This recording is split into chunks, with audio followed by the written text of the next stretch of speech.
Check. Are y'all good? Sound guys, are you good? Getting everything? Cool.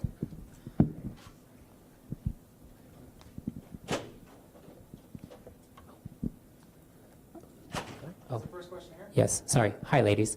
Welcome back to Utah. I know you guys have been here for like a week or so or whatever, but well, not Kelley. You came in yesterday. No, everyone got in yesterday. Okay, I apologize. My question is basically just about the crossover between the national team and NWSL. Like, how much of a bump do you anticipate maybe seeing from your experience and the kind of the attention that's on you guys right now? I think we saw already a bump in attendance even from last week's games, and the American players hadn't even showed up yet. So what I hope and what I anticipate is that attendance will be up, and hopefully we can carry that momentum throughout the rest of the season. And I think it's great that we've gotten new sponsors for the NWSL. Hopefully more companies will take part and sponsor this wonderful league, because I think Kelley and I both strongly believe that a strong domestic league makes for a really strong national team. And so we kind of want to just keep that success moving forward into the future.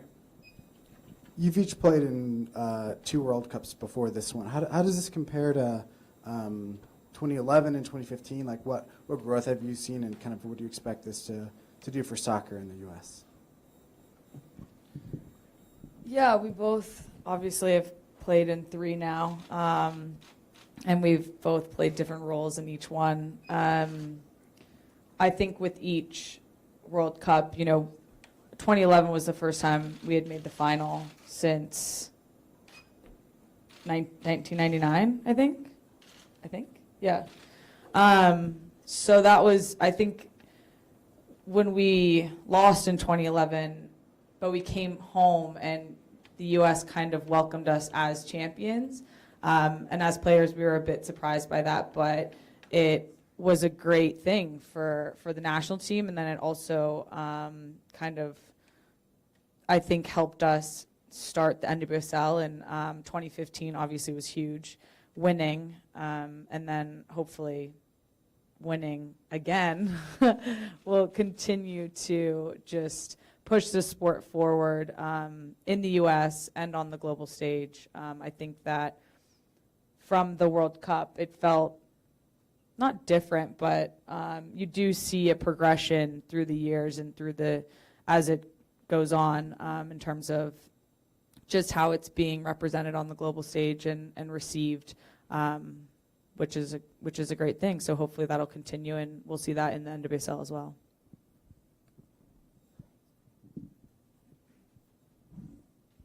Maybe for both of you, it's been, about 10 days since you won it. It seems like it's been a constant celebration all over the country. What has been your favorite part? Is there any particular moment from the celebration that sticks out? And have you come down from it yet? Or is this something that you're just going to ride for the rest of the year? I think my favorite part was immediately following the game in the locker room, celebrating with everybody. Our staff was in there, and it's such a crazy, wonderful feeling to win one of these things, and then to be in the locker room and to celebrate. And everyone had a different role within the World Cup, but to, at the end of it, be able to say, like, you contributed in whatever way you did to the success of this team. And so it was just really celebratory, and it just so much fun and dancing and lots of champagne. And I sometimes catch myself thinking randomly at different parts of the day, like, I can't believe we won this thing. I mean, I always knew that we were capable of winning it. Actually winning the sucker is a different thing. And so I'm still kind of riding that high, and there are times when, it still catches me off guard. Yeah, I would agree. The locker room celebration is always the most fun, just because it's such an intense environment for such a long time. And throughout the tournament, it's kind of, you go like this because you win a big game, and then afterwards you kind of get to not celebrate, but you get to enjoy that win and bask in the glow of a win or a big win. But then you wake up the next morning knowing, okay, back to work. So it was nice to finally exhale and actually get to celebrate and know there was no more games on the other side. and especially like Becky said, to celebrate with our staff. People don't understand the amount of dedication and sacrifice that our staff gives, and they are, people say we're the best team in the world, they're the best staff in the world. So really thankful for them. And then after we got to celebrate as our, little bubble in our core group of players and staff, we got to be with our friends and family who had been along for the journey in France. And that was awesome because they all got to ride the wave with us. And so being able to celebrate in kind of that closed environment with our closest people and supporters was one of my favorite parts for sure. So much of this tournament was, and especially for your team, was kind of about more than soccer in a lot of ways. Can you just kind of give a glimpse into what the locker room was like on a daily stuff with, Pino was kind of at the center of a lot of stuff, and just kind of some of those things that maybe were away from the soccer itself. How did you what was the team atmosphere like dealing with those sorts of things? We tried very hard to keep a bubble around the team, and obviously when the president is tweeting at one of your players, that kind of can puncture the bubble a little bit. But I think the team did a really good job of just acknowledging it and then just kind of tossing it away, which we had to do because we had a job to do, and we had to play France, pretty much the next day. And so really nothing kind of can puncture that bubble, and as a team, I thought, did a really good job of focusing on the things that we could control within that bubble, and kind of just protecting ourselves that way.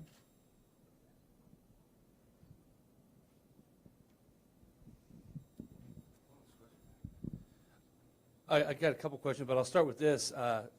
Last week we were here talking to your teammates who came back from the World Cup, not quite as happy as you all. How do you integrate yourselves with them, and will you guys be available to play this Friday?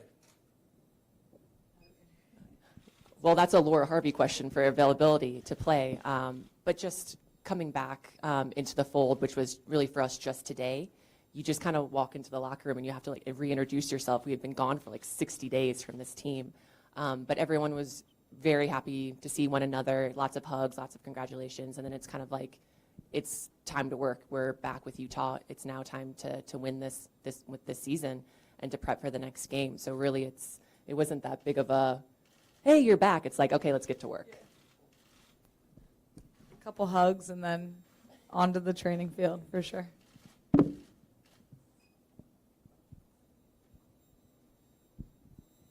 It seemed like, once you got through the group stage, the games, once you got to elimination, became closer, starting with Spain in the round of 16. How hard was it to, try and will yourself through those games that seem much closer than the group stage games did?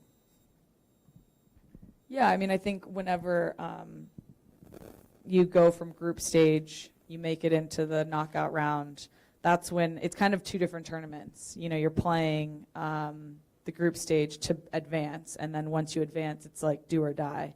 So it is a lot different, and it's a different mentality. Obviously, all of our group stage games we wanted to win, but there's an added pressure as soon as there's lose and go home on the line.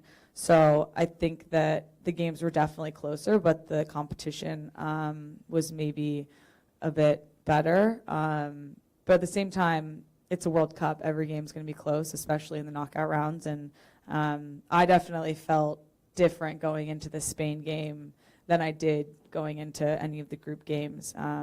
And as much as people say, oh, it's the World Cup, it's your dream to play at the World Cup, it is. It's the best feeling in the world. That is a dream, and what every footballer wants to do is not super fun all the time, it's a grind. And ourselves, but then from the outside. So yeah, it's definitely, you have to flip that switch if you lose and you go home on the line. And it was kind of funny. Before the final, we got a video message from Jose Mourinho, and he had a really good line in it saying, finals are not made for playing, they're made for winning. And that actually, I think, applies really well to all the knockout stages. It's not about playing beautiful, lovely soccer, although we wish we could do that all the time. those games are for winning, and you have to find a way to win.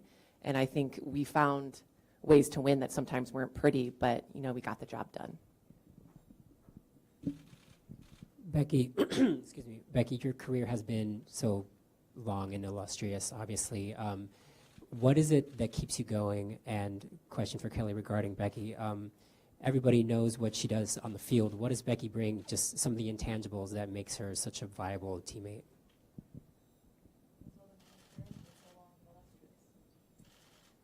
Well, I think what keeps me going is really a love of the game and a love of this team, whether it be domestic or international. Just I love the teams that I play on. I love the grind of it and the sense of accomplishment that you get every day. And I also love that the global game is changing so much, and so many teams are getting so good, so that every year we have to up our level as a national team and as a domestic team even. It's just soccer is changing, and so the difficulty of adapting to it and learning, and for me, that's what keeps me around. I just love how much the game has grown for as long as I've played on the international level, and it's just nice to test myself and to see if I can grow with it. Let me count the ways that I love Rebecca Sauerbrunn. No, Becky, I've always said this. She's a gamer. She doesn't get enough credit for what she does and what she brings to the team. She's probably our most consistent and just somebody that you can look at and just know that they're going to get the job done. Whatever the game calls for, they're up. She's up for the challenge. And not only that, but she just leads in a way that is so respectable and genuine. Yeah, I love her. She's wonderful. I wanted to ask about the final. So it seemed like a really tough first half. Kelley, you specifically came off injured or didn't come back in for the second.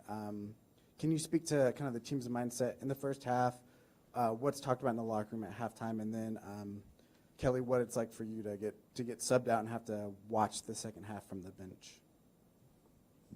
Yeah, I mean, first half, we went in with the game plan that we were going to high press them and play around them mostly. We had a certain game plan, and I feel like we did pretty well with that. It's a World Cup final, so it's going to be difficult.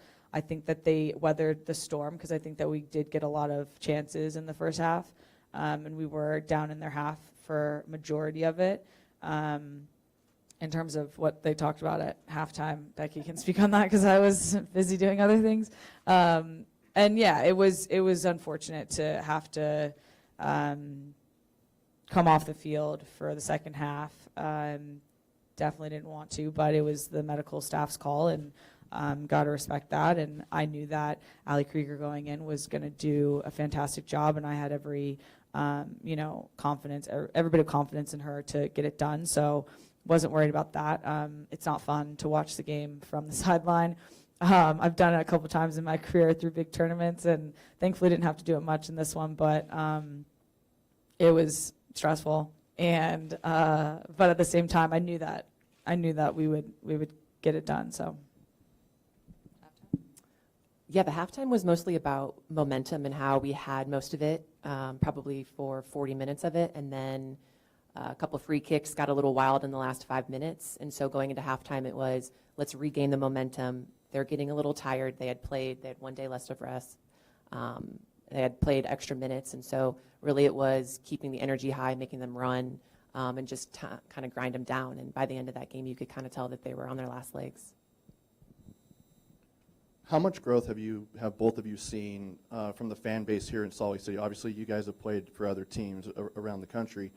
How much has it grown just in the 2 short years of being here and around the fan base? I think when the team was first announced, I think the response was wonderful, and I think that opening day last year was incredible. And I think consistently we had some of the best attendance throughout the league. And so I think from the get-go it's been really great. And I think if we can keep growing and adding more people to come see us play every weekend, I think that would be wonderful. I think this team deserves it. I think we can put a good product on the field. So I think the support's been great, but I hope to see even more of it.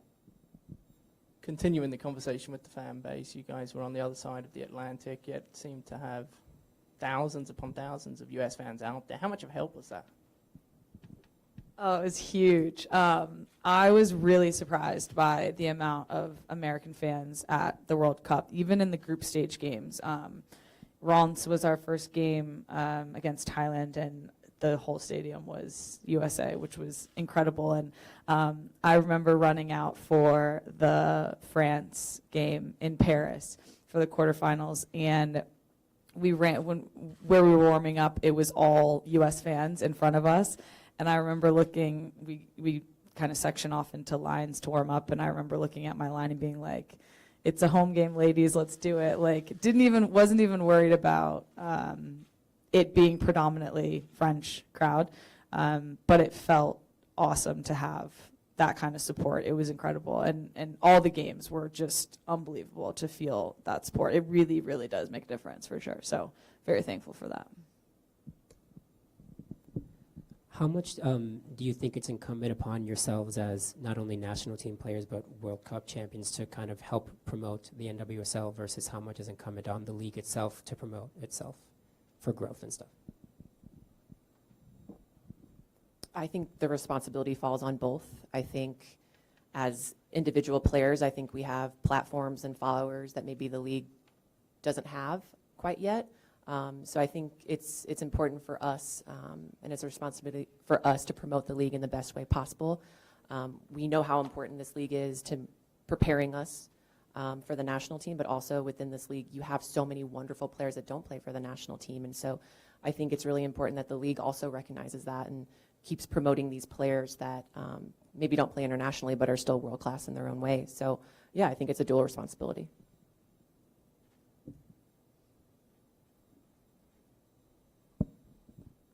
Obviously, she's not here, but Kristen, she maybe had a little bit different role from you guys in terms of not always being in the 11 and whatnot.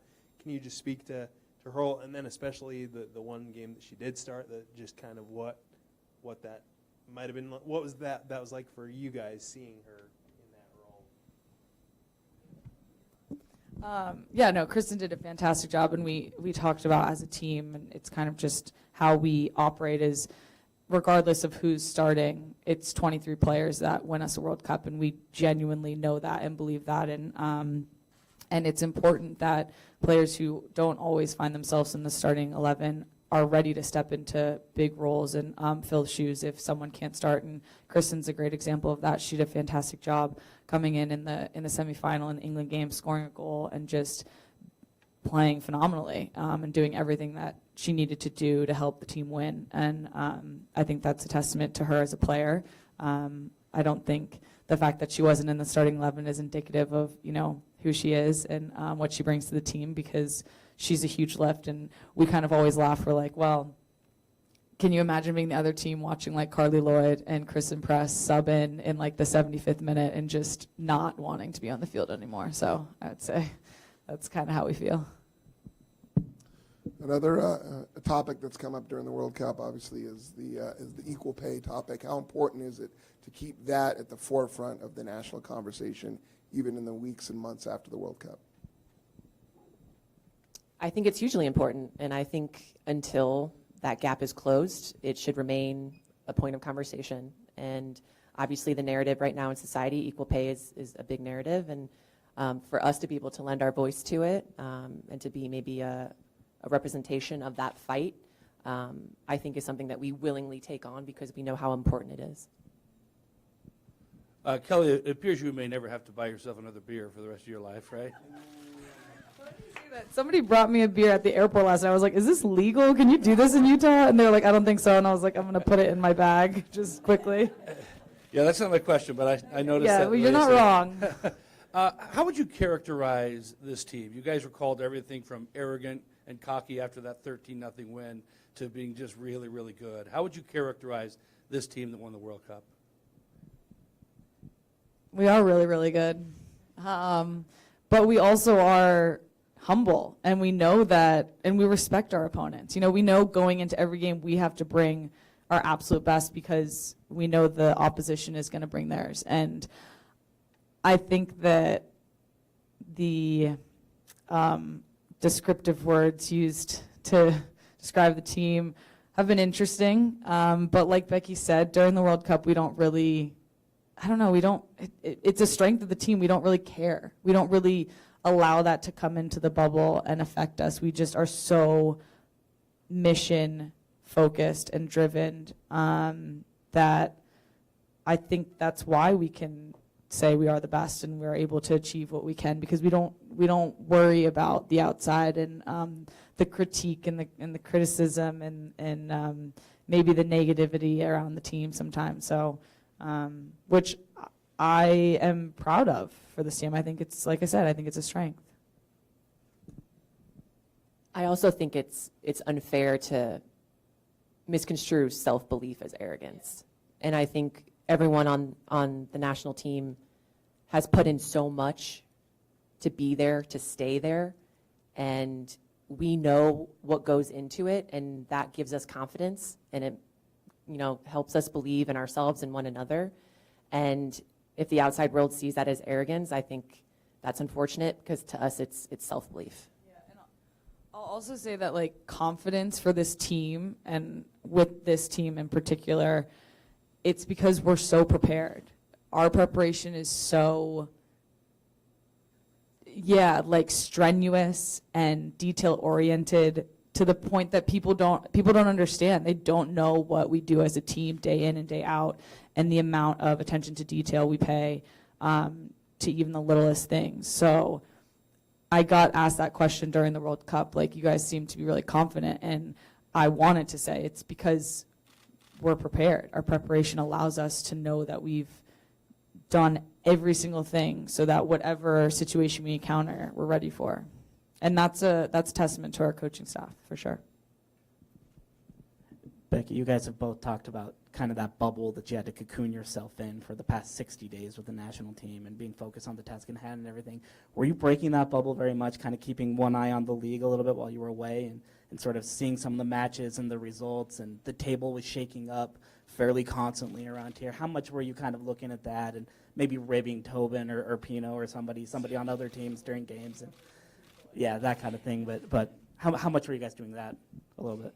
No, it was definitely, we would keep an eye on it, and we would always talk with the national team about how our individual clubs are doing. And it was, the games were being played in the middle of the night for us, and so we would wake up and we would check out the results and the highlights, and then you would go to breakfast and you would talk about it and, you know, tease other people. So, you know, we were keeping an eye on it. I didn't have a hide your VPN, so I couldn't have watched any of the games if I wanted to, but it was always nice to kind of wake up and be like, all right, how did the girls do? I woke up in the middle, I think it was, we had played and then they were playing at like 1 a.m. or 2 or something, and I remember waking up, because you can't really sleep after games, and going to the bathroom at 4 and like checking Twitter to see like what the score was and being like, oh, it's still zeros, but like I gotta go to bed. So yeah, we definitely paid attention to it for sure. We have time for 2 more questions.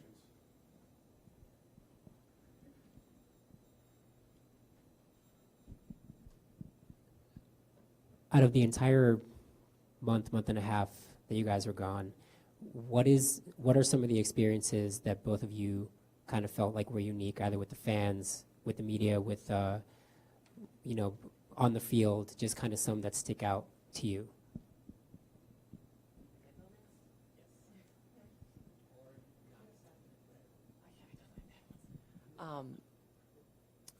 One of my favorite parts of the World Cup, I think, was running to Alyssa after the France game, and just hugging her, and because everyone knew that game was kind of going to be the game. You know, we didn't want to look ahead too far, and we did a good job of not doing that, but it was the game. And I think knowing that Alyssa had kind of been put in the spotlight in an unfair way as being this untested goalkeeper, and for her to come up so huge in that game, and for the team in itself to just come up huge in this huge moment, I just remember that hug, and everyone just being so genuinely excited that we had, you know, kind of gotten over that first huge obstacle.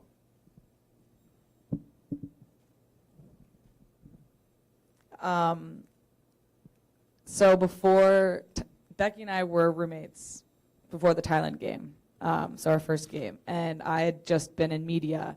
And even when we did media in New York for the whole like car wash at Twitter headquarters, all the conversation or all the media questions were, well, what do you think about the back line? What do you think about Alyssa Nay? Or like, how do you think it's going to go? And I just remember being annoyed and being like, it's going to be fine. We're going to be fine.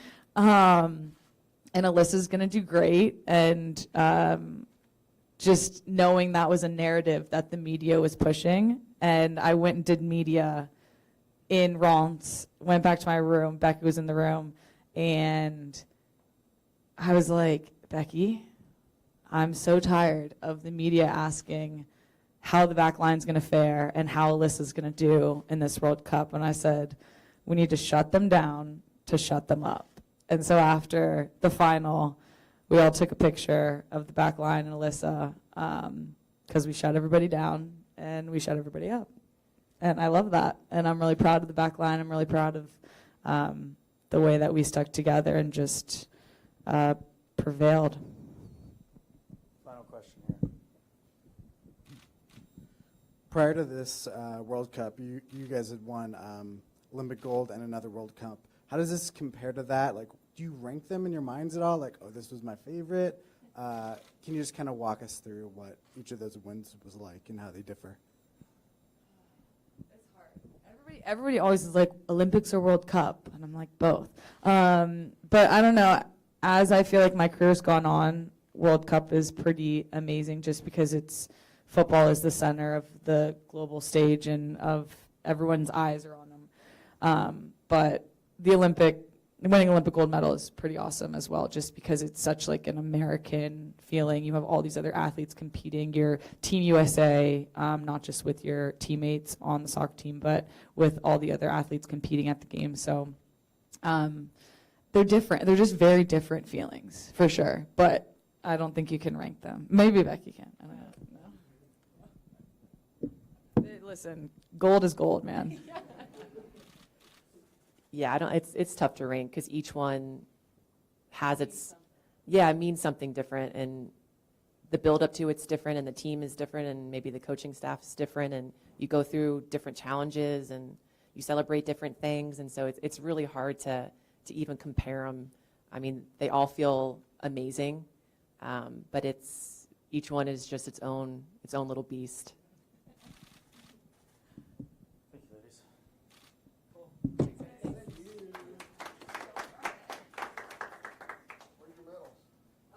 That's in my bag in the locker.